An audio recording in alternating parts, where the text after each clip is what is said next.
ప్రార్థన చేసుకుందాం. హరి ఓం శ్రీ గురుభ్యో నమః. శుక్లాంబరధరం విష్ణుం శశివర్ణం చతుర్భుజం ప్రసన్నవదనం ధ్యాయేత్ సర్వవిఘ్నోపశాంతయే. గురుర్బ్రహ్మ గురుర్విష్ణుః గురుర్దేవో మహేశ్వరः. గురుః సాక్షాత్ పరం బ్రహ్మ తస్మై శ్రీ గురవే నమః. శ్రీరామ రామ రామేతి రమే రామే మనోరమే సహస్రనామ తత్తుల్యం రామనామవరాననే వామే భూమి సుతా పురశ్చ హనుమాన్ పశ్చాత్ సుమిత్రాసుతః శత్రుఘ్నో భరతశ్చ పార్శ్వదయోః వాయువ్యాధి కోణేషు చ సుగ్రీవశ్చ విభీషణశ్చ తారాసుతో జాంబవాన్ మధ్యే నీల సరోజ కోమల రుచిం రామం భజే శ్యామలం శ్రీరామం భజే శ్యామలం. శ్రీరామో రామభద్రశ్చ రామచంద్రశ్చ శాశ్వతః రాజీవలోచన శ్రీమాన్ రాజేంద్రో రఘుపుంగవః కూజంతం రామ రామేతి మధురం మధురాక్షరం ఆరుహ్య కవితా శాఖాం వందే వాల్మీకి కోకిలం గోష్పదీకృత వారాసిం మశకీకృత రాక్షసం రామాయణ మహామాలా రత్నం వందే అనిలాత్మజం. మనం క్రితంసారి కర్కటోపాఖ్యానం అని ఒకటి ప్రారంభించుకున్నాం. కర్కటి అని ఒక రాక్షసి ఉన్నది. ఆ రాక్షసికి విపరీతమైన ఆకలి. ఆ ఆకలిలో అది ఎంత తింటున్నా కూడా దానికి ఆ ఆకలి తీరట్లేదు. అయితే దాని కోరిక ఏమైంది అంటే, ఆ ఆకలి మొత్తం ప్రపంచంలో ఉండేటువంటి సమస్త జీవజాలాన్ని ఒక్కసారిగా తినేసిన దానికి ఆకలి తీరనంతగా అయిపోయింది. ఇంత ఆకలిని నాకెందుకిచ్చావురా దేవుడా అని జెప్పి ఆమె ఒకసారి తపస్సు చేయడానికి కూర్చుంది. ఆ తపస్సుకి మొత్తం ప్రపంచమంతా కూడా ఉడికిపోయింది. అంత ఉడికిపోతే అంటే ఆ సమయానికి బ్రహ్మదేవులు వారు ప్రత్యక్షమై, "అమ్మా ఏం కావాలి? పుత్రీ ఏం కావాలి నీకు?" అని అడిగారు. అంటే, "నాకింత ఆకలిచ్చావు. ప్రపంచం మొత్తాన్ని ఒకేసారి తినేసేంత ఆకలిచ్చేశావు. ఇంత ఆకలితో నేనెలా ప్రపంచంలో ఉండేటువంటి సమస్తమైనటువంటి జీవజాలం మొత్తం 84,00,00,000 రకాలైనటువంటి ప్రాణులలో ఎన్ని ప్రాణులున్నాయో అన్ని కోట్లని కూడా ఒకేసారి తిన్నా కూడా నాకు ఆకలి తీరదు. ఏం చెయ్యాలి?" అని పైగా దానికొక ఆలోచన గూడా వచ్చింది. ఒకేసారి తినేసేటట్లుగా ఎవరికీ ఎవరు ఏంటి వాళ్ళకి తెలియకుండానే వాళ్ళ దేహంలోనికి దూరిపోయి, ఆ దేహం నా నా ఆకలిని వాళ్ళ దేహంలో నుంచే ఉంచి తీర్చేసుకుంటా నేను. ప్రపంచం మొత్తాన్ని ఒకేసారిగా వ్యాపించేసి, వాళ్ళ దేహాలలోకి దూరిపోయి, ఆ దేహంలోకి నా వాళ్ళకి తెలియకుండానే నేను నా ఆకలి మొత్తం తీర్చేసుకుంటాను అని చెప్పి, నాకు ఈ వరం ఇవ్వు అనంటే, సరే అని జెప్పేసి బ్రహ్మదేవుల వారు వెళ్ళిపోయారు. దానితో అది ఏమైందంటే చిన్నగా మారిపోయింది. సూక్ష్మంగా సూచీప్రాయంగా అంటారు. సూచి అంటే సూది. సూది మొన మోపినంత ఇంకా చిన్నది. ఇంకా, ఇంకా, ఇంకా ఎంత చిన్నదయిపోతుందంటే అది కంటికి ఎంతగా కన్ను పొడిచి చూసుకున్నా గూడా కంటికి కనిపించనంత చిన్నగా తయారైపోయింది. దాన్ని విసూచిక అంటారు. ఆ విసూచే ఇప్పుడు వైరస్ అని పేరు మనకి. అంటే అంత కంటికి కనిపించదది. కానీ దేహంలోనికి దూరిపోయి, ఆ దేహానికి గాలి పీల్చుకుంటే గూడా చచ్చిపోయేటట్లుగా అయిపోయింది. మొన్న కరోనా లాగా. అలాంటి ఆకలితో అది జనాలలోకి వెళ్ళి, వాళ్ళ శ్వాస ద్వారా, చర్మం ద్వారా అంటే చర్మం అంటే అది 2 దేహాలు పుచ్చుకుంటుంది. ఒకటేంటంటే లోహమయమైనటువంటి సూచిగా, ఇంకొకటి జీవ సూచిగా. లోహమయం అంటే సూది. ఇప్పుడు సూదిలాగా ఏదంటే సూది చర్మానికి తగిలితే, ఒకవేళ అది ఇక్కడ సెప్టిక్ గిప్టిక్ అయ్యి అక్కడ మళ్ళీ దేహాన్ని తినేస్తుంది కదా! అలా. లేదా శ్వాస ద్వారా. ఈ లోహమయ సూచి, జీవ సూచి ఇలా 2 దేహాలని తీసుకొని, ఆ 2 దేహాల ద్వారా అది జనాలని పీడించుకు తినేస్తూ ఉంటుంది. ఆ సమయంలో ఆ బ్రహ్మగారు ఆహ్, కర్కటికి వరమిచ్చేటప్పుడు, ఇగో ఈ మంత్రం చదివితే, ఈ మంత్రం ద్వారా ఉత్తములైన వాళ్ళకి నీ ద్వారా కలిగేటువంటి బాధలు కలగవు అని ఒక మంత్రం ఇస్తారు. అది లాస్ట్ టైమ్ చెప్పాను, అది మీకు అది షేర్ చేస్తాను అని. అందులో బీజాక్షరాలుంటాయి, పైకి చెప్పకూడదు గాబట్టి బయట. అందుకని ఆహ్, ఆ మంత్రం మీకు ఫోటో పెడతానని చెప్పాను. ఇవాళ పంపిస్తాను. సరే, అది ఆ రాక్షసి అలా తినేస్తూ ఉండంగా దానికి తృప్తి కలగట్ల. ఏంటంటే అంతకు మునుపు శుభ్రంగా పంటలో వేసుకొని, చక్కగా నమిలి, ఆ రక్తాన్ని, ఆ దేహాలని ఆస్వాదిస్తూ, రుచి చూస్తూ, ఆ నాలుక మీద జిహ్వని తృప్తి పరుచుకుంటూ, ఆ రుచిని తృప్తి పరుచుకుంటూ తినేది.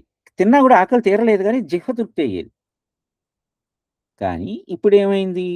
ఇంత దేహంలోకెళ్ళి ఇంత చిన్నగా ఉన్నటువంటి ఒక దేహంలోనికి వెళ్ళిపోయి, అక్కడ వాళ్ళ శ్వాస ద్వారా వాళ్ళలోకి వెళ్తున్న దాని ఆకలి తీరకపోగా, దాని రుచి కలగట్ల. రుచి గూడా తెలుసుకోలేకపోతుంది. ఛీ! ఎందుకింత దరిద్రమైన వరాన్ని నేను కోరుకున్నాను.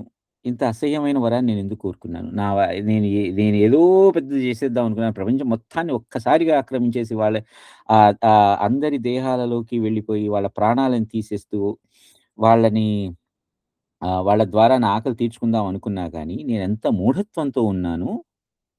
అంతే గదా! ఇప్పుడు చేతులు కాలాకనే ఆకులు పట్టుకోము మనం. అలా అని దానికి కూడా అలానే తయారైంది. సో, ఎప్పుడైతే దానికి పశ్చాత్తాపం కలిగిందో, పశ్చాత్తాపం అంటే ఏదో తప్పు చేశానని గాదు. దాని ఆకలి తీరట్లేదని.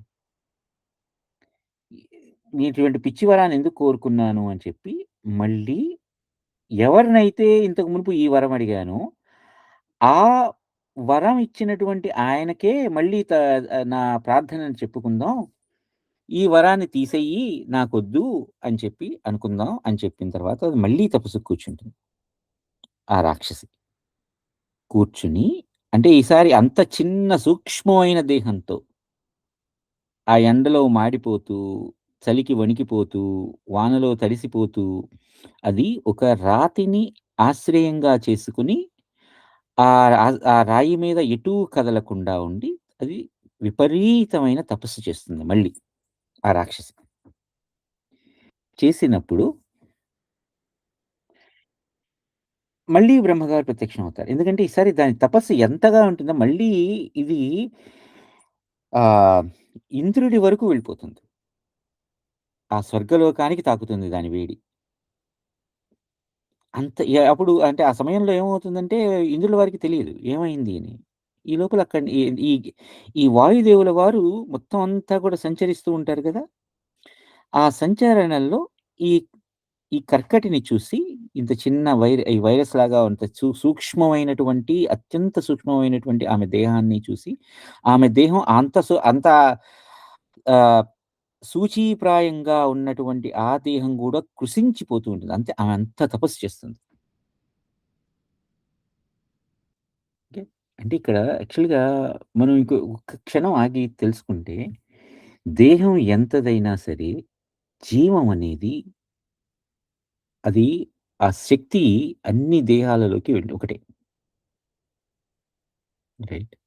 ఆత్మశక్తి అని గాని, ఇంకోటని గాని, ఏదైతే మనం అంటామో, అది ఎంత దేహంలో ఉన్నా అది ప్రాణి. ఆ ప్రాణిలో ఆ దేహాన్ని బట్టి ఆ వాయు సంచారం అదంతా ఉంటుంది. ఆ ప్రాణి కూడా పంచభూతాలతోనే ఏర్పడి ఉంటుంది కదా! ఇలా సరే అది ఆ తపస్సు చేసుకొని అంత దాని యొక్క తపస్సుతో ప్రపంచం అంతా మళ్ళీ లోకాలన్నీ గూడా ఉడికిపోతూ ఉండంగా వాయుదేవుల వారు చూసి ఇంద్రదేవులకి చెప్తారు. ఇంద్రుల వారికి. చెప్తే ఇంత వేడి ఈ ఈ జీవి తపస్సు మూలంగాన అని చెప్పి మళ్ళీ వాళ్ళందరూ బ్రహ్మదేవుల వారి దగ్గరికెళ్తారు. బ్రహ్మదేవుల వారి దగ్గరికి వెళ్తే బ్రహ్మదేవుల వారు మరలా వస్తారు.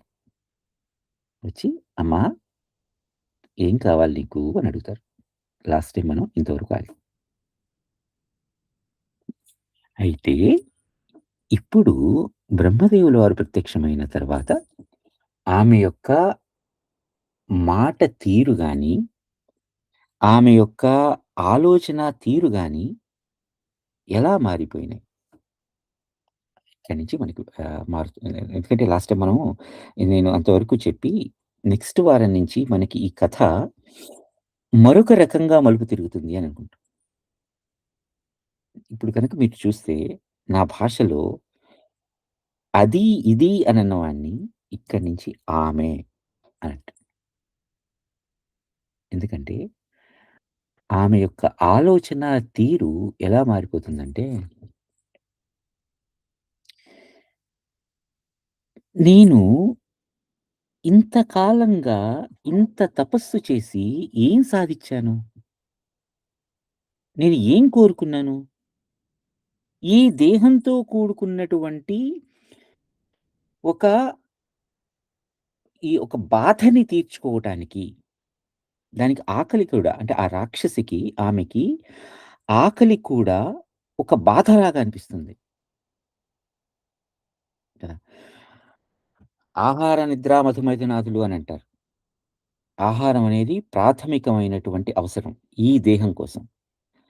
అటువంటి ఆ ప్రాథమికమైనటువంటి అవసరంలో ఆమె నాకు ఇది కూడా అక్కర్లేదు. ఈ దేహం అనేది తుచ్చమైనటువంటి ఒక ఆహ్, ఒక పదార్థం. ఈ దేహం మూలంగా నేను ఎన్నెన్ని అనుభవించాను, ఎంతమందిని హింసించాను, ఎంతమంది నా మూలంగా బాధింపబడ్డారు అని ఆమెలో ఆ పశ్చాత్తాపం కలుగుతుంది. ఆ పశ్చాత్తాపం అంటే అక్కడి నుంచి ఆమెలో ఒక ప్రాయశ్చిత్త ధోరణి, ఆ ప్రాయశ్చిత్త ధోరణితో పాటు ఆమెలో ఒక ఆత్మజ్ఞానానికి సంబంధించినటువంటి ఒక ఆలోచన మొదలవుతుంది. ఆత్మజ్ఞానం అంటే తనని తాను తెలుసుకోవటం. అంతే కదా! నేనెవరు? ఎక్కడి నుంచి వచ్చాను? ఏం చెయ్యాలి? ఇంతకు మునుపు నేనెవరు? ఇప్పుడు నేనెవరు? తర్వాత నేనేమవుతాను? ఇలాంటి ప్రశ్నలన్నీ వస్తాయి ఆమెలో.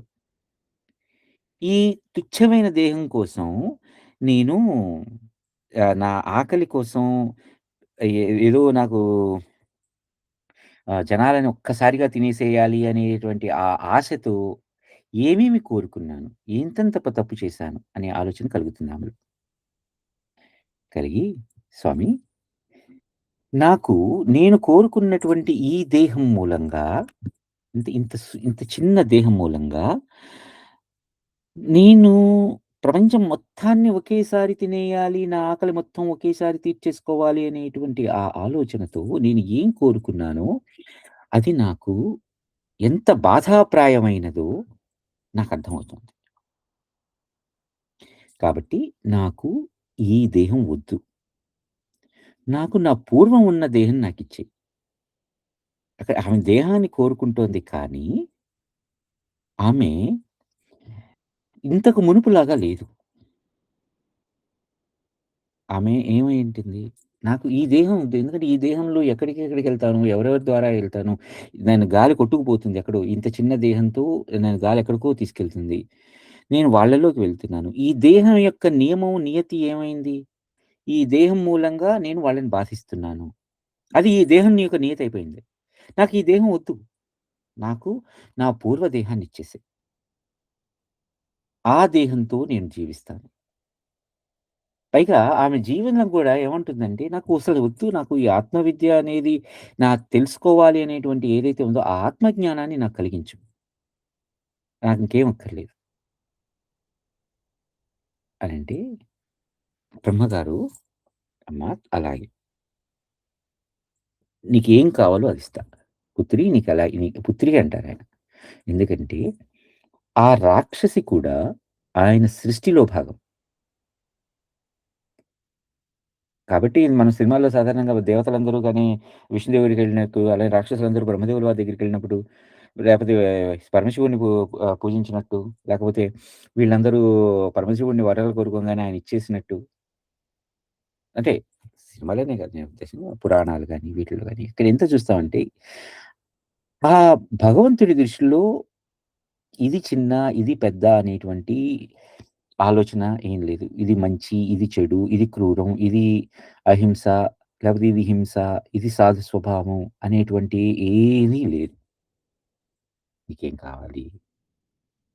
ఎందుకంటే అంతా కూడా ఆయన నుంచే ఉద్భవించింది. ఆయన ద్వారానే ఇదంతా పుట్టింది. మనంతా కూడా ఆయన సంతానం. ఆయన లేకపోతే ఆమె సంతానం. కాబట్టి ఆయన ఆ రాక్షసికి ఆ వరం ఇస్తారు. అలాగే నీ ఇష్టం. కానీ ఆమె అంతకు మునుపు స్వామి ఇంతకు ఇంతకు మునుపు ఉన్నటువంటి దేహం అంటే, ఆ దేహానికి ఉన్నటువంటి గుణం ఏమిటి? విపరీతమైన ఆకలి. మరి అంత ఆకలితో మళ్ళీ నేనున్నప్పుడు మళ్ళీ నా యొక్క స్వభావం మారొచ్చు కదా! నేను మళ్ళీ జనాల్ని హింసించొచ్చు కదా! అంటే, అమ్మా నీ ఆకలి తీరాలి అంటే ఇంతకు మునుపులాగా నువ్వు లేవిప్పుడు. ఎందుకంటే నీకు ఆత్మజ్ఞానాన్ని తెలుసుకోవాలి, ఆ ఆత్మ విద్య తెలుసుకోవాలి అనేటువంటి ఆశ పుట్టింది. ఆ ఆశతో ఉన్నావు నువ్వు. ఇప్పుడు ఇంతకు మునుపు నీకు అంతకు మునుపు పూర్వంలో ఉన్నటువంటి దేహంలో ఉన్నటప్పుడైతే నీకు ఎటువంటి విషయం తెలీదు. ఎటువంటి జ్ఞానం లేదు. కాబట్టి తిన్నానన్నావు. తినేస్తానంటావు. ఇప్పుడు నీకు విషయం అర్థమవుతోంది. కాబట్టి నీకు ఆ దేహంతో ఉన్న నీ ఆకలి తీరాలి అనంటే, ఎవరైతే అజ్ఞానంతో ఉంటారో, ఎవరైతే మూర్ఖత్వంతో, మూఢత్వంతో ఉంటారో, వాళ్ళని నువ్వు భుజించు. వాళ్ళ ద్వారా నీ ఆకలి తెచ్చుకో. అటువంటి ప్రాణి హింస ద్వారా. మూఢ ప్రాణి హింస ద్వారా నీ ఆకలి తీర్చుకో. లేకపోతే నువ్వు ఏమి చే నువ్వు సాధు స్వభావరాలుగానే ఉంటావు. నీకేమి ప్రాబ్లమ్ లేదు. నీకేంటి సమస్యేం లేదు. సరే ఆమె ధన్యోస్మి అని మళ్ళీ ఆమె తపస్సు కూర్చోడానికి కూర్చుంది. బ్రహ్మదేవుల వారు వెళ్ళిపోతారు. ఆమె ఇక ఆ సమాధి నిష్ఠలోకి వెళ్ళిపోతుంది. తన పూర్వ దేహాన్ని మళ్ళీ పొందుతుంది. ఈసారి పర్వతాకారంగా ఉండేటువంటి ఆమె దేహం, ఆమె నల్లటి దేహం, అదేంటి ముళ్ళలాగా పొడుచుకొచ్చేటువంటి రోమాలు, ఎంత పెద్ద బాణపొట్ట, విపరీతంగా ఉండేటువంటి ఆమె యొక్క కళ్ళు. అయ్ ఇంత చింత నిప్పులు కక్కేటట్టుగా ఉండేటువంటి కళ్ళు. ఇట్లా అంటాం గదా! రాక్షసి సింహ మామూలుగా చూస్తే మనకి మన ఆహార్యం ఎలా ఉంటుందో, అలాంటి ఆహార్యంతోనే ఆమె వస్తుంది. అయితే ఆహార్యం ఎలా ఉన్నా ఆమె యొక్క గుణం మాత్రం మారిపోతుంది. మారిపోయి ఆమె ఆ పర్వతాలలోని ఒక ఎత్తైన పర్వతం మీద మళ్ళీ తపస్సు చేసుకోవడానికి కూర్చుంటుంది. ఆమె ఆ తపస్సులో సమాధి స్థితిలోకి వెళ్ళిపోతుంది. వెళ్ళిపోయి తాను ఎవరు? అసలు జీవి అంటే ఎవరు? జీవి లక్షణం ఏంటి? ఈ జీవి ఏం చెయ్యాలి? ఆత్మ అంటే ఏమిటి? ఈ ఆత్మ లక్షణం ఏమిటి? ఇటువంటి ప్రశ్నలన్నింటికి తానకి తానుగా శోధన చేసుకోవటం ప్రారంభిస్తుంది. ఆ శోధనే సాధన. ఈ ఈ సాధనాల క్రమంలో ఆమె ఆత్మ విద్యను పొందుతుంది. అయితే ఆమె పొందినటువంటి ఆత్మ విద్య ఏమిటి? ఇవన్నీ గూడా మనకి క్రమంగా వస్తాయి. అందుకని నేను కేవలం ఆత్మ విద్య పొందుతుంది అని మాత్రమే చెప్తున్నా. పొందిన తర్వాత లేస్తుంది. ఆమెకి మళ్ళీ మెలుకువొస్తుంది. అంటే మెలకువ అంటే జాగ్రత్త అవస్థలోకొస్తుంది. ఆ జాగ్రత్త అవస్థలోకొచ్చిన తర్వాత మళ్ళీ ఈ దేహ బాధలు అంటే మళ్ళీ ఆకలి వేయటం ఇవన్నీ ప్రారంభిస్తుంది. అయితే ఆ ఆకలి ఎలా తీర్చుకోవాలి? ప్రాణిహింస చేసి తీర్చుకోవాలా నేను అని చెప్పి ఆమె అంత ఆకలిని కూడా ఓర్చుకుంటుంది. ఇంత దేహాన్ని కోసం ఈ దేహంలో ఉండేటువంటి ఈ దేహ లక్షణమైనటువంటి ఈ ఆకలిని తీర్చుకోవటం కోసం నేను ప్రాణిహింస చేసి వేరే వాళ్ళని హింసించి దాని ద్వారా ఈ దేహం యొక్క ఆకలిని తీర్చాలా? దేహం యొక్క అవసరాన్ని తీర్చాలా? అనే ఆలోచనలో ఆమె అలా ఉంటుంది. ఉండంగా అక్కడికి వాయుదేవుల వారు మళ్ళీ వస్తారు. ఎందుకంటే ఆయన అన్ని చోట్ల వ్యాపించి ఉంటారు గదా! వ్యాపకత్వం కలిగున్నవాడు కాబట్టి వాయువు.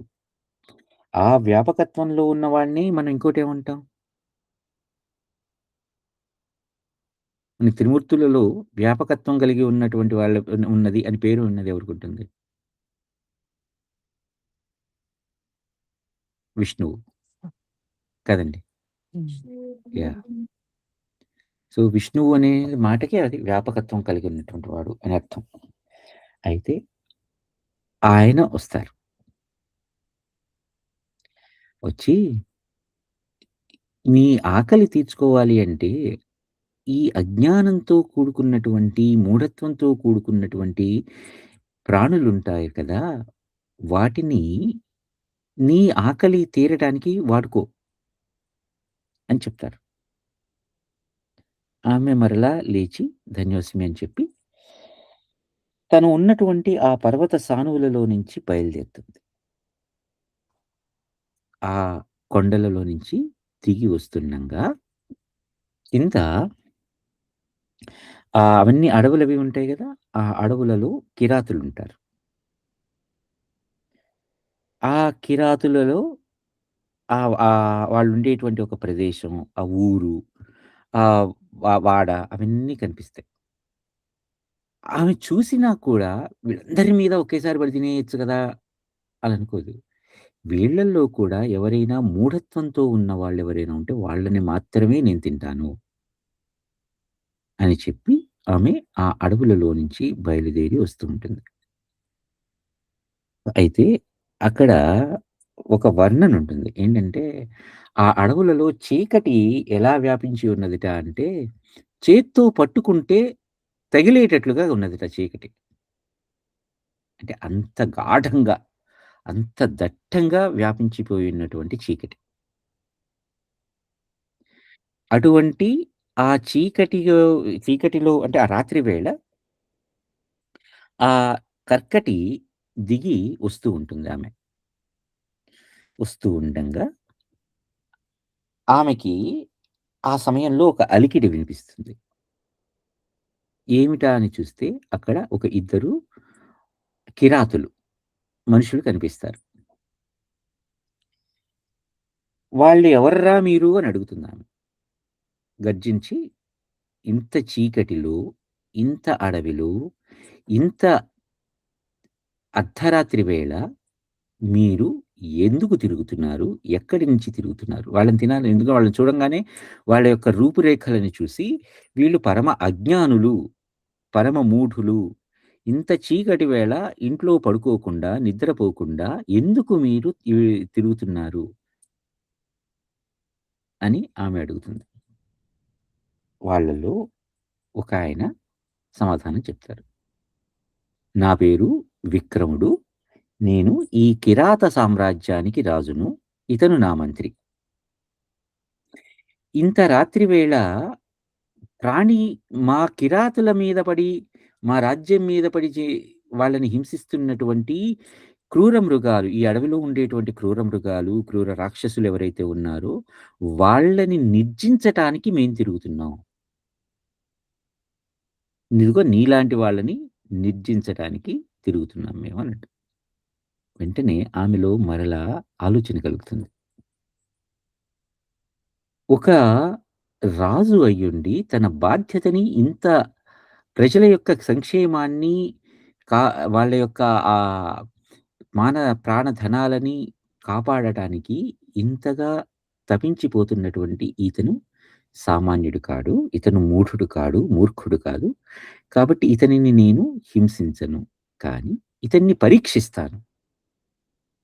ఒకవేళ ఇ నా యొక్క పరీక్షలో గనక వీళ్ళు తప్పిపోతే, నా పరీక్షకి గనక వీళ్ళు నా ప్రశ్నలకి గనక వీళ్ళు సమాధానాలు చెప్పకపోతే, వీళ్ళు ఆ మూఢత్వంతో ఉన్నవాళ్ళే అని అనుకుని, నేను వీళ్ళని తినేయొచ్చు. నా ఆకలిని తీర్చుకోవచ్చు. ఎందుకంటే, ఇది నాకు న్యాయసమ్మతంగా దొరికినటువంటి ఆహారం అవుతుంది వీళ్ళు. ఎందుకంటే బ్రహ్మగారు చెప్పినది ఏమిటి? మూఢత్వంతో నిండినటువంటి వాళ్ళు నీకు ఆహారం అవుతారు. నీకు ఎవరైతే గుణవంతులుంటారో గుణవంతులు అంటే ఎవరు ఆత్మవిద్యని తెలియలేనటువంటి వాళ్ళు, తెలుసుకోవాలి అనేటువంటి ఉత్సుకత లేనటువంటి వాళ్ళు, వాళ్ళు నీకు ఆహారం అవుతారు అని చెప్తారు కదా! సో, ఇప్పుడు ఆమె ఏం చేస్తుంది? నేను వీళ్ళని పరీక్షిస్తాను. పరీక్షించి ఆహ్, వాళ్ళు గనక మూఢులు అని తేలితే అప్పుడు నేను నా ఆహారాన్ని తీసుకుంటాను. వీళ్ళని నా ఆహారంగా స్వీకరిస్తాను అని చెప్పి ఆమె కొన్ని ప్రశ్నలు వేస్తుంది. ఆ ప్రశ్నలు ఎంత గాఢంగా ఉంటాయో ఎందుకంటే ఈ ఈ ఈ ప్రశ్నలన్నీ కూడా ఒక సర్గలోనే అన్ని ప్రశ్నలు ఉంటాయి. తర్వాతి సర్గలో మనకి ఆహ్, సమాధానాలుంటాయి. అయితే ఆ ప్రశ్న ప్రతి ప్రశ్న మనం చదవాలి. ఎందుకోసం అనంటే అన్ని ప్రశ్నలు కూడా మనకి చాలా ఆలోచింపజేసే విధంగా ఉంటాయి. మొట్టమొదటి ప్రశ్న ఏంటంటే, ఏకస్యానేక సంఖస్య ఏకస్యానేక సంఖ్యస్య కస్యాణోరంబుధిరేవ అంతర్బ్రహ్మాండ లక్షాణి లీయంతే బుద్బుదా ఇవ. మొట్టమొదటి ప్రశ్న. యథార్థంగా ఒక్కటే అయినా కూడా ఉపాధి భేదంచే అనేకంగా కనబడేది ఏది? సముద్రంలో నురగలాగా, బుడగల్లాగా ఏ అణువునందు లక్షల కొలది బ్రహ్మాండాలు లయమైపోతాయి? రెండవ ప్రశ్న. శూన్యం కాని ఆకాశమనేది ఏది? లేనిదైనది కూడా ఉనికి కలిగినది ఏది? కిమాకాశానాం అనాకాశం న కించిత్ కించిదేవ కిం కోహమేవాసి సంపన్నః కో భవానప్యహం స్థితః. అలానే నేనెవరని? మీ యందు అహంభావం కలిగి ఉన్నది ఏది? కో భవానప్యహం స్థితః. గచ్చన్న గచ్చతి చ కః కో తిష్టన్నపి తిష్టతి కశ్చతన్ కశ్చేతనోపి పాషాణః కశ్చిద్వ్యోమ్ని విచిత్రకృత్. నడుస్తూ ఉన్నది నడుస్తున్నా కూడా నడవనిది ఏది? గతి నిరోధకమునర్పకున్నను స్థిరముగానున్నది ఏది? చేతన వస్తువైనా కూడా అచేతనమైనదేది? అలానే చిరాకాశంలో ఉన్నా కూడా విచిత్రంగా చిత్రించేది ఎవరు? అలానే వహ్నితాం అజం అహం అచ్చైవ కశ్చ వహ్నిరదాహకః అవహేర్నా అవహన్నేర్జాయతే వహ్నిః కస్మాద్రాజాన్నిరంతరం. అంటే తన రూపాన్ని త్యజింపనిదియు దహన శక్తి లేనిదియు అగు అగ్ని ఏది?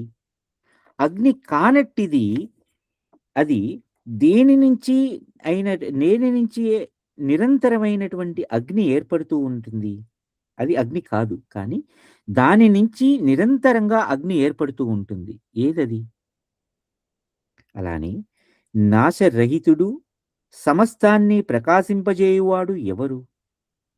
చంద్ర, సూర్య, అగ్ని, నక్షత్రాలకి విలక్షణమై ఉన్నదేది?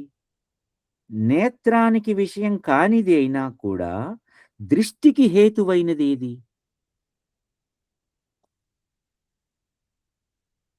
ఆకాశాదులని ఉత్పన్నం చేసేవాళ్ళు ఎవరు? అన్నిటికీ కూడా సత్‌ని కలగజేయునది ఏది? అలానే ఈ జగత్తుకి నిలయమైనదేది? ఏ మణిమయ కోశమందు ఈ జగత్తు వెలసి ఉన్నది? తమస్సును కూడా ప్రకాశింపజేయనిది ఏది? చీకటిని కూడా ప్రకాశింపజేస్తున్నది. ఏది? పైగా ఉన్నది, లేనిది అయినటువంటి అణువు ఏది? దూరంగాను, సమీపంగాను కూడా ఉండేది ఏది? పెద్ద పర్వతంలాగా ఉండి, అణురూపంలో ఉండేది ఏది? నిమేష స్వరూపం కలది అయినను, కల్పరూపమున ఉండునది ఏది? కల్పమునైనను నిమిషము కానుండునది ఏది? ప్రత్యక్షంగా ఉన్నా, లేనట్లుగా తోచేది ఏది? చేతనమైనది కూడా అచేతనంగా కనపడినది ఏది? ఇక్కడ ఒక్క నిమిషం మనం ఆలోచిస్తే నిమేష ఏవ నిమేష ఏవ కః కల్ప కః కల్పోపి నిమేషకః కిం ప్రత్యక్షం అసద్రూపం కిం చేతనం అచేతనం. నిమేషం అంటే మన కనురెప్పపాటు.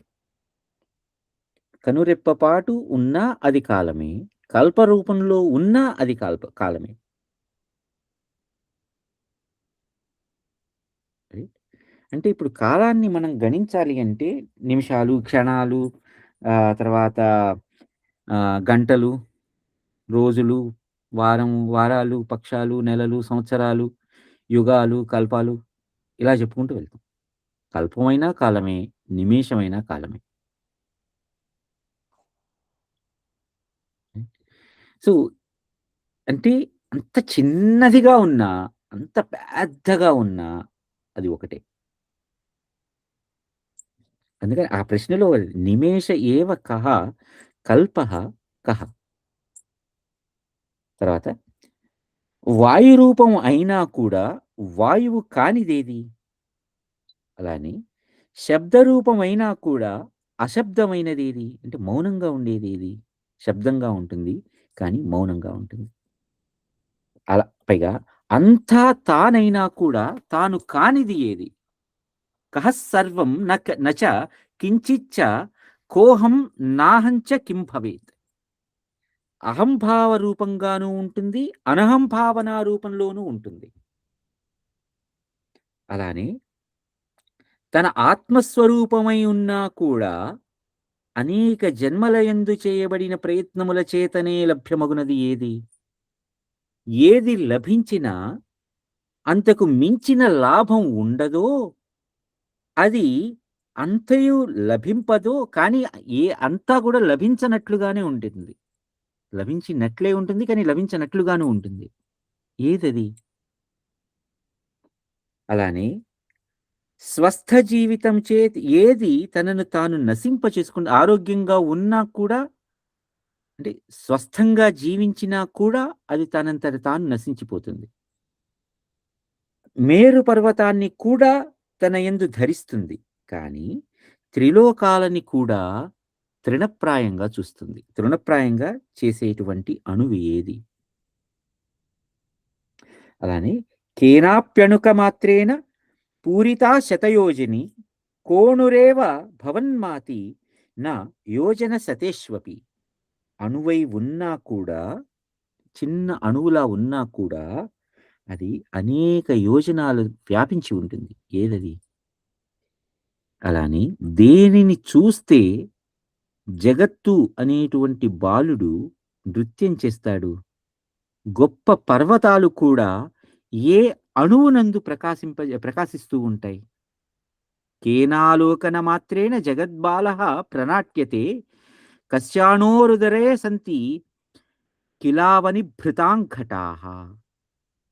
అలానే తన సూక్ష్మత్వాన్ని త్యజింపక అది మేరువు కంటే కూడా అధికమైనటువంటి స్థూలత్వాన్ని కలిగి ఉంటుంది. కేశాగ్ర భాగం కంటే సూక్ష్మంగా ఉన్నా కూడా అంటే జుట్ జుట్టు వెంట్రుక కొన కన్నా కూడా చిన్నదిగా ఉన్నా కూడా అది పెద్ద పర్వతంలాగా ఎందుకుంటుంది?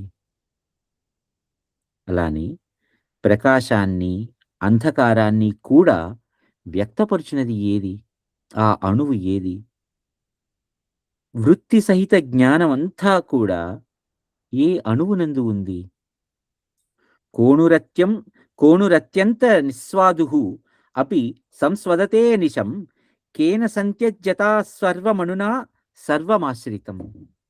అత్యంత స్వాదిష్టమైనా కూడా అది మధురాతి రసవర్జితమైనటువంటి అణువు ఏది? దానిలో ఏ రుచి ఉండదు. అన్ని రుచులు దానిలో ఉన్నాయి. కానీ దానిలో ఏ రుచి లేదు.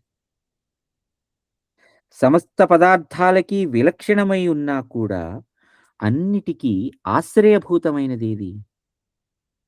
అలానే తనని ఆచ్ఛాదించుకొనలేకపోయినా, తనని తాను కప్పేసుకోలేకపోయినా అది జగత్తునంతా గూడా ఆచ్ఛాదించి ఉంటుంది. కప్పేసి ఉంటుంది.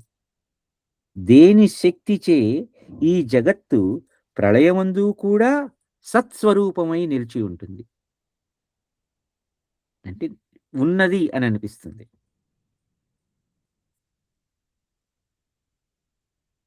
అలానే అవయవరహితమైనా కూడా దానిలో అనేక హస్త, పాద, నేత్రాదులు అన్నీ ఉన్నాయి. దేనిలో ఉన్నాయి?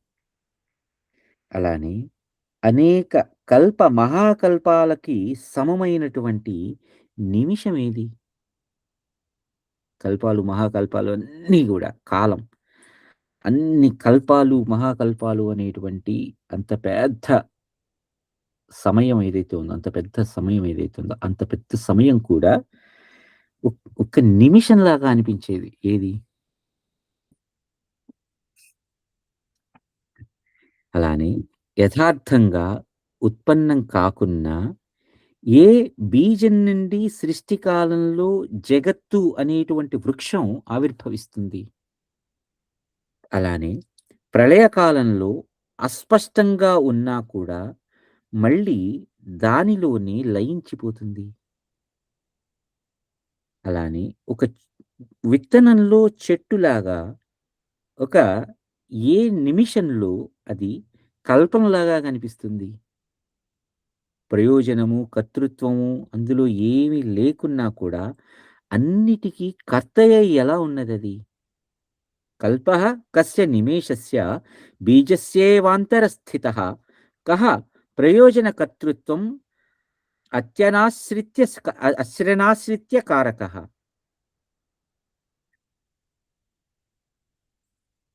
అలానే దృశ్య సంపత్తయే ద్రష్ట స్వాత్మానం దృశ్యతాన్నయన్ దృశ్యం పశ్యన్ స్వమాత్మానం కోహి పశ్యత్యనేత్రవాన్ కోహి పశ్యతి అనేత్రవాన్. కళ్ళు లేకపోయినా ఏది చూస్తూ ఉంటుంది. అలానే దృశ్య మిథ్యాత్వ సిద్ధి కొరకై తన దృశ్యరహితమగు అఖండాత్వ స్వరూపమును అవలోకించుటచే ఎదురుగా ఉన్నా కూడా ఆ దృశ్యాన్ని ఎవరు ఎందుకు చూడటం లేదు? ఎందుకంటే దృశ్య మిథ్యాత్వ సిద్ధి కొరకై. అంటే దృ దృ అది దృశ్యం ఏదైతే ఉందో అది భ్రమపూరకం. అది మిథ్య అనే విషయం దాన్ని తెలుసుకోవటం కోసం. దానిలో అది మిథ్యా దృష్టి అనేది తెలిసినా కూడా తెలుసుకోలేనట్లుగా ఉంటదది. అలానే దానిలో ఆ మిథ్యా దృష్టి అనే భావన ఎలా కలిగింది? అలానే ఆత్మానం దర్శ సందృశ్యం కో భాసయతి దృశ్యవత్ కటకాదీని హేమ్నేవ వికీర్ణం కేనచత్రయం. ద్రష్ట దర్శన దృశ్యాలని ప్రకాశింపజేస్తున్నదెవరు? ద్రష్ట అంటే చూసేవాడు. అలానే దృశ్యం అంటే చూడబడేది. ఈ ద్రష్టకి, చూడబడుతున్నటువంటి దృశ్యానికి మధ్యలో అనుసంధానం ఇచ్చేదేది? అది దృష్టి కదా! చూడటం. కళ్ళున్నాయి, కానీ ఎదురుగుండా వస్తువు ఉన్నది. కానీ ఆ కంటి ద్వారా నేను చూసి ఆ ఆ విషయ పరిజ్ఞానాన్ని అవలోకించుకుని, ఇది ఆ వస్తువు అని చెప్తున్నటువంటి ఆ శక్తి అది దృష్టి కదా! అయితే ఈ ద్రష్ట, ఈ దృష్టి, ఈ దర్శనం ఈ మూడింటిని కూడా ప్రకాశింపజేస్తున్నదెవరు?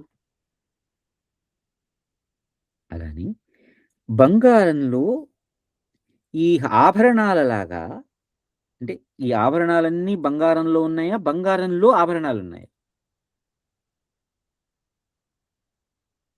అప్పుడు ఈ త్రిపుటిని ఎవడు అంటే ఈ మూడింటి విషయాలని ఎవరు తన యందే వ్యక్తపరుస్తున్నారు? అలానే మహాసముద్రంలో ఒక సముద్రంలో ఒక అలలాగా ఈ అల్పమైనటువంటి జగత్తు ఎవని కంటే భిన్నం కాదు. పైగా సముద్రం కంటే తరంగం వేరుగా కనిపించినట్లే కోరికచే ఈ జగత్తు వేరుగా ఎందుకు కనిపిస్తోంది? అలానే సముద్రం కంటే ద్రవత్వం భిన్నం కానట్లుగా ఈ ద్వైతంగా కనిపించేటువంటి ఈ ప్రపంచం అంతా కూడా దేశ కాల వస్తువులచే అపరిచ్ఛిన్నమైనా కూడా అది ఎందుకు భిన్నంగా కనిపిస్తుంది? అలానే సూక్ష్మమైనటువంటి ఏ వస్తువు కంటే ఇది భిన్నంగా కనిపిస్తుంది. అలానే భిన్నంగా కనిపించట్లేదు. ఒక విత్తనంలో చెట్టులాగా ద్రష్ట, దర్శన, దృశ్యాలతో కూడి సదస సదసత్స్వరూపమై ఉన్నటువంటి ఈ త్రిలోకాలని ఎవరు తన యందు సర్వదా ధరిస్తున్నారు? అలానే భూత, భవిష్యత్, వర్తమాన రూపమైనటువంటి ఈ మిథ్యా జగజ్జాలమంతా కూడా ఒక విత్తులో చెట్టులాగా ఏ సమవస్తువునందు సర్వదా స్థితి చేయబడి ఉన్నది. అంటే ఈ జగత్తంతా మిథ్య. ఇప్పుడు ఒక విత్తు ఉంది. ఆ విత్తులో ఒక చెట్టు ఉంది. కానీ ఆ చెట్టు బయటికి ఆ విత్తు అంకురించి అంకురించిన ఆ విత్తనంలో నుంచి మొక్క పైకి మొలచి, ఆ మొలిచిన చెట్టు మొలిచిన మొక్క మళ్ళీ చెట్టయ్యే వరకు గూడా అది చెట్టయిన తర్వాత కదా ఇది ఓహో! ఇది అని తెలిసింది మనకి. కానీ ఈ చెట్టు అంతా ఎక్కడుంది? అంటే ఆ చెట్టుని మ ఆహ్, ఇంతగా సృష్టించేటువంటి శక్తి ఎక్కడుంది? విత్తనంలో గదా! ఆ విత్తనం అసలు ఎక్కడుంది? అలానే దేని చెంత మహామేరువు కూడా ఒక కమల సూత్రంలాగా అదృఢమై ఉంటుంది. అంటే తామర తూడు. తామర తూడులో ఉండేటువంటి ఒక దారం. మా మేరు పర్వతం అత్యంత ఘనంగా అత్యంత గట్టిగా ఉండేటువంటి పర్వతం. అంత రాయి. కానీ అంత పెద్ద రాయి కూడా దేని దగ్గర ఒక తామర తూడులో ఉండేటువంటి ఒక సన్నటి దారపోగులాగా ఉంటుంది. తెగిపోతుంది. జస్ట్ అంతే దాన్ని ముట్టుకుపోతే అలా తెగిపోతుంది. ఏది తన యందు కోట్ల కొలది మళ్ళీ మందర పర్వతాలు కూడా కలిగి ఉంటుంది. అంటే అంత ఘనమైనటువంటి విశేషాలు కూడా దేంట్లో కలిగున్నది? ఉపాధి భేదం చేత అనేకమైనటువంటి చైతన్యాలతో కూడుకున్నటువంటి ఈ విశ్వాన్ని ఎవరు విస్తరించారు? దేని శక్తి నీవు సమస్త వ్యవహారములందు కూడా లెస్సగా ప్రవర్తిస్తూ ఉన్నావు. దేని శక్తితో నీవు సమస్త వ్యవహారాల యందు కూడా గొప్పగా ప్రవర్తిస్తూ ఉన్నావు. దేన్ని చూస్తే నీవు నిర్మల బుద్ధి కలిగి మరియును దానికి అన్యమైనటువంటి దేనిని కూడా తలంపక ఉన్నావో అట్టి వస్తువును నా చిత్తశాంతి కొరకై వివరించు. ఇవి రాక్షసి అడుగుతున్నటువంటి ప్రశ్నలు.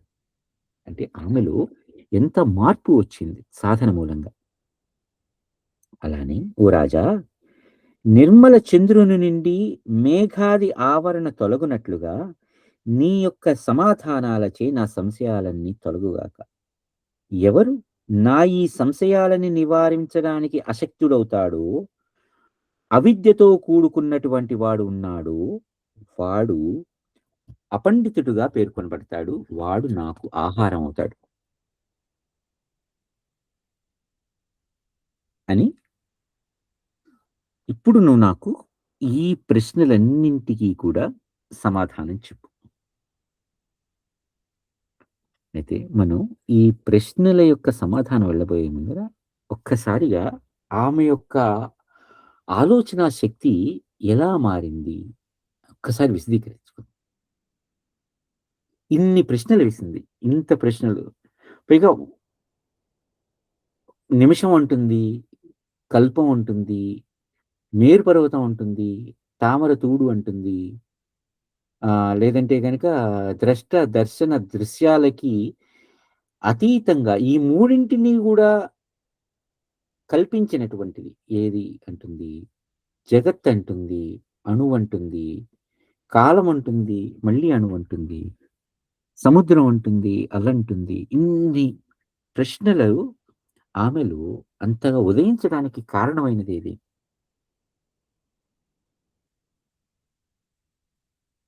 పైగా ఇటువంటి ప్రశ్నలకి సమాధానం తెలియకపోతే వాడు అపండితుడు అంటుంది ఆమె. వాడు మూఢుడు అంటుంది. ఇంత మూఢత్వంతో కూడుకున్నటువంటి వాడు నాకు ఆహారం అంటుంది ఆమె. అంటే ఒక రకంగా మూఢత్వమే వాళ్ళ యొక్క నాశనానికి హేతు అవుతుంది. అజ్ఞానంతో కూడుకొని ఉండడం, విషయం తెలుసుకోవాలి అనేటువంటి జిజ్ఞాస లేకపోవటం. అది మూఢత్వం. ఆ మూఢత్వంతో కూడుకున్నటువంటి ఆమె అటువంటి వాళ్ళు ఆమెకి ఆహారం. ఇప్పుడు ఆమె యొక్క ఆ ఆలోచన ధోరణిని ఒక్కసారి విశదీకరిద్దాం. రమణి గారు గాని, గంగాధర్ గారు గాని, మోహిని గారు, మురళి. ఒక్కసారి ఈ ప్రశ్నలన్నీ విన్న తర్వాత మీ అభిప్రాయం చెప్పండి. ఆలోచించండి. నేను ఆమె అడిగిన అన్ని ప్రశ్నలు, అన్ని శ్లోకాలు, వాటికి తాత్పర్యాలు చెప్పాను. ఏ ఒక్క ప్రశ్నను విడిచిపెట్టలేదు. ఒక్కసారి మీరు విన్నారు కదా! సో, ఒక్కసారి ఆలోచించండి.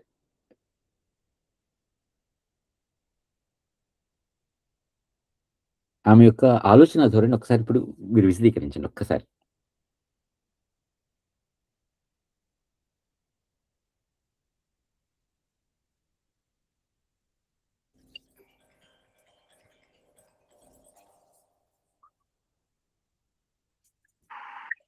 అంటే ఆవిడ ఆలోచన పరిధి అంటే చాలా జ్ఞానం ఎంతైనా ఉన్న తర్వాతే కదా ఇలాంటి క్వశ్చన్ వేయగలుగుతాం.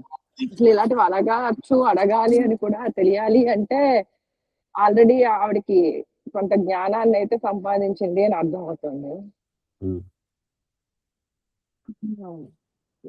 చాలా చాలా అంటే అసలు ఒక్కొక్క ప్రశ్నని నేను ఆలోచిస్తూ ఉంటే ఏమైంటుంది అనుకుంటూ ఆలోచిస్తున్నాను అంతే తప్ప ఈ విత్తనం, వృక్షము ఇవన్నీ అతి పెద్దగా ఉండి చిన్నగా ఉండేది. ఇవన్నీ అసలు ఎందుకు ఇటువంటి ప్రశ్నలు ఆవిడకి ఎలా పుట్టాయో కూడా నాకు తెలియట్లేదు. కానీ ఆవిడలో ఒక ఏదో జిజ్ఞాస అనేది మొదలైంది అనిపిస్తుంది.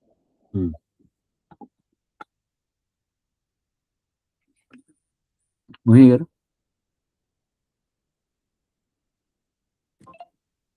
అంతేనండి. నాకు కూడా చాలా కన్‌ఫ్యూజింగ్‌గా ఉంది. అంటే అసలు నిజంగానే రాక్షసాయుడా అని నాకొక డౌటు.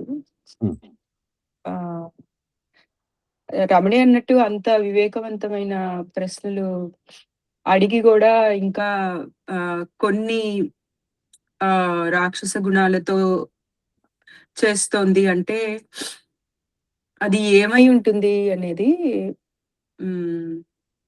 అర్థం కావట్లే నాకు కూడా.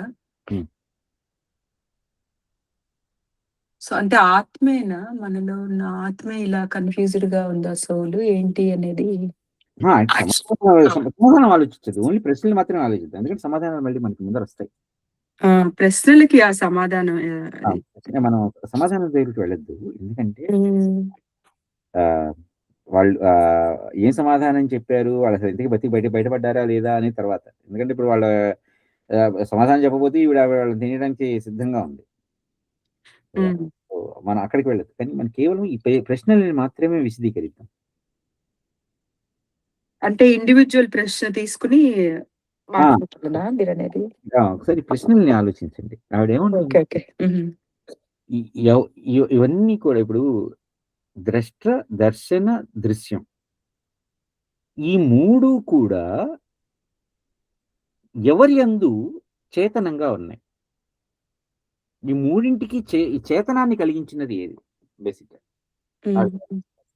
అంటే మనం సాధారణంగా ఆలోచిస్తుంటే ఏమవుతుందండి, ఇప్పుడు ద్రష్ట, దృశ్య, దర్శనం అంటాం. అంటే చూసేవాడు, చూడబడేది, అలానే చూస్తున్న క్రియ, ఈ 3. రైట్? కర్త, కర్మ, క్రియ 3 అంటాం మనం. ద్రష్ట, దర్శన, దృశ్యం. దృశ్యం అంటే చూడబడుతున్నది. రైట్? ఏదైతే ద్రష్ట అంటే ఎవడైతే చూస్తున్నారో వాడు. ఇప్పుడు మనం ఏదైనా మంచిగా ఒక సీనిక్ స్పాట్‌కి వెళ్తామండి. వెళ్తే ఇక్కడ మనం చూస్తున్నాం, చూసేది నేను, చూడబడుతున్నది ఆ సీనరీ. అయితే ఈ రెండింటికి మధ్య అనుసంధానించేదేది? చూపు. క్రియ. చూపు.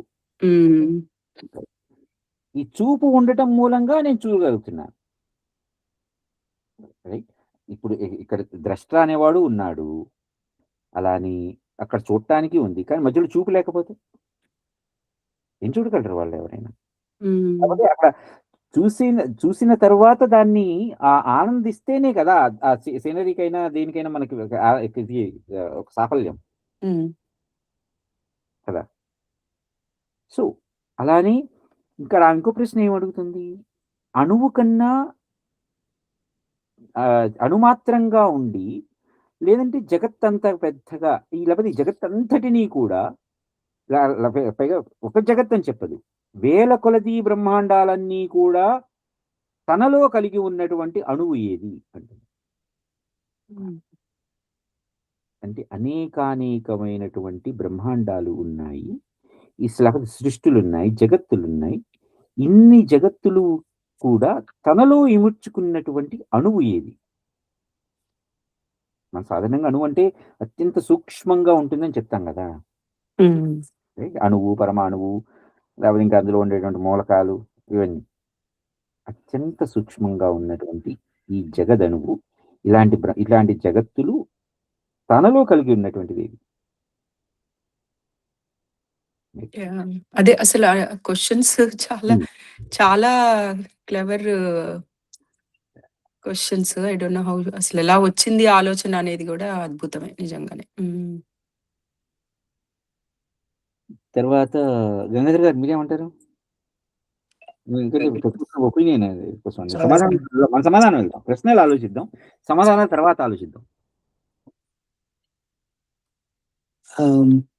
ఐ థింక్ ఆ తపస్సు ఇది చేయడం వలన దాని వలన she got the realisation, self realisation. అంటే ఇప్పుడు ఈ ఋషులకి మునులకి వాళ్ళకి ఉన్నటువంటి షీ అనలైజ్ హెర్ సెల్ఫ్ అని చెప్పేసి ఏమిటి మనం చూడండి, ఇప్పుడు ముఖ్యంగా అదే అనుకుంటాం కదా, ఏమిటి తనెవరు తెలుసుకోవడము, పరబ్రహ్మాన్ని తెలుసుకోవడము, అది నేను రెండు ఒకటే అనుకోవడం. Maybe she got that realisation through her తపస్సు అనిపించింది.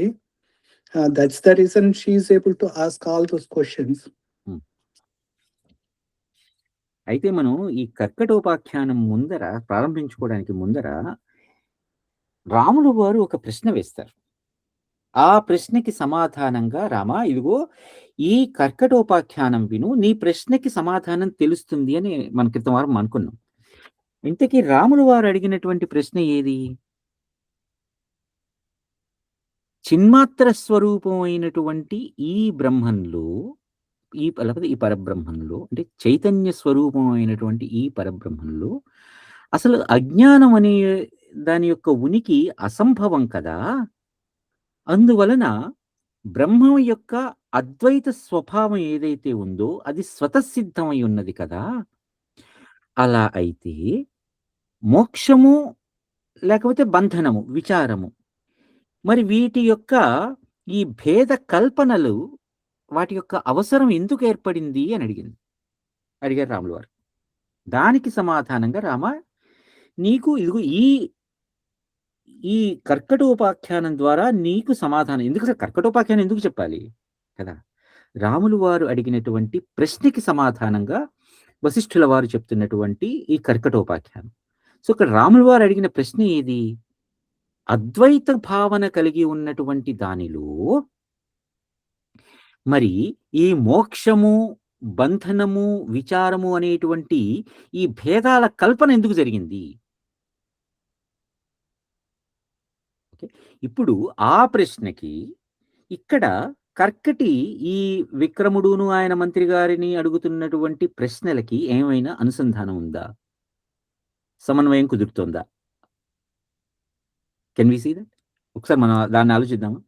సమాధానం తర్వాత వెళ్తాం. ఆమె ఈ అడిగిన 40-50 ప్రశ్నలు ఏవైతే ఉన్నాయో ఆ ప్రశ్నలన్నింటికీ కూడా మన సమాధానం వెళ్తాము. అయితే అసలు అక్కడ రాములు వారు అడిగిన ప్రశ్న ఏది? ఇప్పుడు ఆ ప్రశ్నలకి, కర్కటి అడుగుతున్నటువంటి ప్రశ్నలకి ఏమైనా సంబంధం ఉందా? రాములు వారు అడిగిన ప్రశ్న చిన్మాత్ర స్వరూపమైనటువంటి బ్రహ్మంలో అసలు అజ్ఞానం అనేటువంటి దాని యొక్క ఉనికే అసంభవం కదా! అది చైతన్య మాత్రం అది. పూర్తిగా సంపూర్ణమైనటువంటి చైతన్య వస్తువు అది. ఆ చైతన్య వస్తువులో అచైతన్యంతో అంటే అభావంతో కూడుకున్నటువంటి అజ్ఞానం ఎలా ఏర్పడింది? దాని యొక్క అసంభవం అయింది కదా అది. పైగా దానిలో ఇది ఇది మంచి, ఇది చెడు, ఇది అసద్వస్తువు, ఇది సద్వస్తువు, ఇది చైతన్యం, ఇది అచైతన్యం, ఇది జీవం, ఇది నిర్జీవం, ఇది గుణం, ఇది సగుణం, ఇది దుర్గుణం. ఇట్లాంటి భేదాల కల్పన, అసలు దాని యొక్క భేదాల యొక్క కల్పనే అసంభవం. అయితే పైగా ఇది మోక్షం, ఇది బంధనం, ఇది విచారం, ఇది సంతోషం.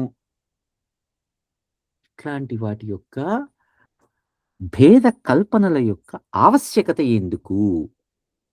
అవసరం ఏంటి? అసంభవాత్ అసంవిత్తేః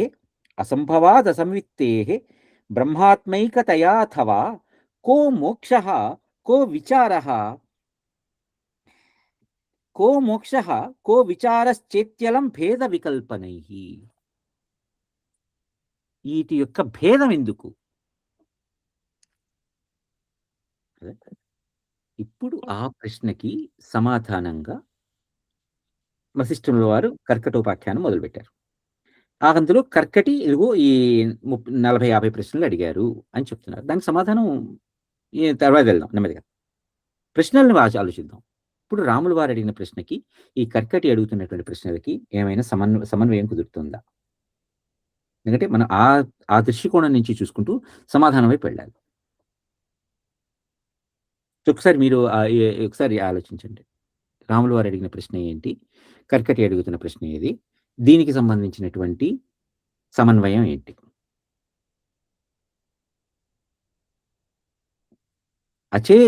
చేతనమైనటువంటి వస్తువులో అచేతనం అనేటువంటి ఆలోచన ఎందుకు వచ్చింది? పూర్తిగా జ్ఞానంతో కూడుకున్నటువంటి వస్తువులో అజ్ఞానం అనేది ఎందుకు వచ్చింది? దాని యొక్క అలానే అది పూర్తిగా మోక్ష సంబంధమైనది. అంటే అసలు దానిలో ఎటువంటి బంధనాలు లేవు. కానీ అందులో బంధనాలు అనేటువంటి కల్పన ఎలా జరిగింది? ఎందుకు జరిగింది? అలాని ఇప్పుడు ఈ ప్రశ్నకి ఇప్పుడు ఇక్కడ కర్కటి అడుగుతున్న ప్రశ్న ఏది? నిమిషమైనా లేకపోతే కల్పాలైనా ఇంతదైనా వస్తువుల్లో ఈ వీటికన్నింటికి మూలమైనది ఏది? అలానే విత్తు చెట్టు అని చెప్తున్న దాంట్లో ఆ విత్తులో ఉన్నటువంటి ఆ చెట్టు అనేటువంటి గుణం దేని మూలంగా వచ్చింది? అలానే దర్శన దృశ్య భేదాలు దేనిలో కల్పించబడ్డాయి?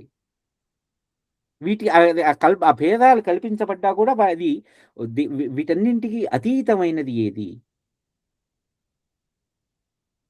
అంటే ఇక్కడ ఒక రకంగా చూస్తే మాయకి తర్వాత అటు అన్నింటికీ మూలమైనటువంటి ఆ పరబ్రహ్మం గురించి విశ్లేషణ జరుగుతుంది, అనాలిసిస్ జరుగుతుంది కదా. ఇన్నింటి భేదాలకి అభేదమైనటువంటి వస్తువులు భేదాల కల్పన ఎలా జరిగింది, అలానే వీటిన్నింటిలో ఎలా జరిగింది? ఇది రాములు వారు అడిగిన ప్రశ్నకి అలానే ఏమి అడుగుతున్నటువంటి ప్రశ్నలకి మనం అనుసంధానం చేసుకుంటాం.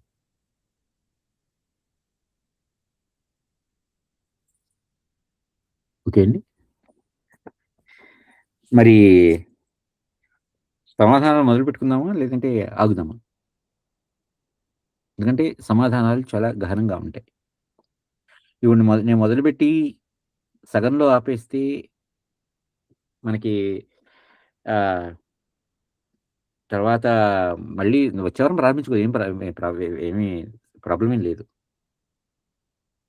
ఇప్పుడు కొంచెం వెళ్దాం, తర్వాత వచ్చే వారం మళ్ళీ కంటిన్యూ చేద్దాం అంటారా, లేదంటే ఏకబిగిన ఒకేసారి వచ్చే వారం చేద్దాం అంటారా? మీ ఇష్టం. నాకు ఒక క్లారిటీ కావాలి సోమసు గారు. ఇందాక రాముల వారు అడిగిన క్వశ్చన్ లో ఎవరు కల్పించారు అన్నారా? కల్పన ఎలా జరిగింది అన్నారా? అంటే వైయా? హౌవా? అంటే ఈ క్వెషన్ ఆయన అడిగింది ఎందుకు కల్పించారు అనా? క్వెషన్ యాక్చువల్‌గా ఎందుకా? ఎలాగా? ఎవరునా? ఏం అడుగుతున్నారు? అసలు అవసరం ఎందుకొచ్చింది? అదే అవసరం అన్నప్పుడు ఎవరు కల్పించారనే క్వెషన్ వస్తుంది గదా! ఆ! అందుకే అడుగుతున్నాను. ఎవరు ఎవరు? కల్పించారు? ఎవరా? ఎందుకు లేకపోతే కల్పించారు? అది ఎలాగా? 2 వచ్చినాయి. యాక్చువల్‌గా 2. ఎవరు కల్పించారు? ఎందుకు కల్పించారు? అసలు కల్పించాల్సిన అవసరం ఎవరికొచ్చింది? ఓకే. అంటే నా క్వెషను ఇప్పుడు కల్పించారు అంటే ఎవరో కల్పించుండాలి గదా! వేరే పర్సన్ కల్పించుంటారు. ఇప్పుడు అదే. ఫస్ట్ స్టోర్ చెప్పారనా? లేకపోతే ఆ క్వెషన్ ఎవరిని టార్గెట్ చేసింది అని నాకు అర్థం అవ్వలా. అసంభవాత్ అసంవిత్తేః బ్రహ్మాత్మైకతయాథవా కో మోక్షః కో విచారః చేతి అలంభేద వికల్పనైః చేత్యలంభేద వికల్పనైః కదా! ఇక్కడ అడుగుతున్నటువంటి ఏంటి? చిన్మాత్ర స్వరూపమైనటువంటి బ్రహ్మంలో అజ్ఞానం అనేటువంటి దాని యొక్క ఉనికే అసంభవం. లేదు. అందువలన బ్రహ్మంలో అద్వైత భావం ఏదైతే ఉందో అది స్వతసిద్ధంగా ఉంది. అంటే మొత్తం ఏకం. ఒకే వస్తువు. ఆ ఒకే వస్తువులో ఇంత భేద కల్పన ఎలా జరిగింది? ఎందుకు జరిగింది? ఎవరు కల్పించారు? అసలు ఏమిటి? ఓకే. భేద కల్పన 3. 3 ఎందుకు? ఓకే. ఏమిటి? ఎలా? అదే. ఓకే. ఓకే. ఎందుకు? ఏమిటి? ఎలా? ఈ 3 గూడా విషయాలు రాములు వారు అడిగినటువంటి ప్రశ్నే. ఓకే. ఒకే ప్రశ్నలో 3 అర్థాలున్నాయి. అదే. అదే. ఆ! ఎందుకు? ఏమిటది? ఏమిటది ఫస్ట్ ఏమిటది? ఎందుకయింది? ఎలా అయింది? ఈ 3 ప్రశ్నలు. రాములు వారు అడిగిన ప్రశ్నలు. ఓకే. సో, మనం వెళ్దామా అండి? ఆగుదామా? మీ ఇష్టం.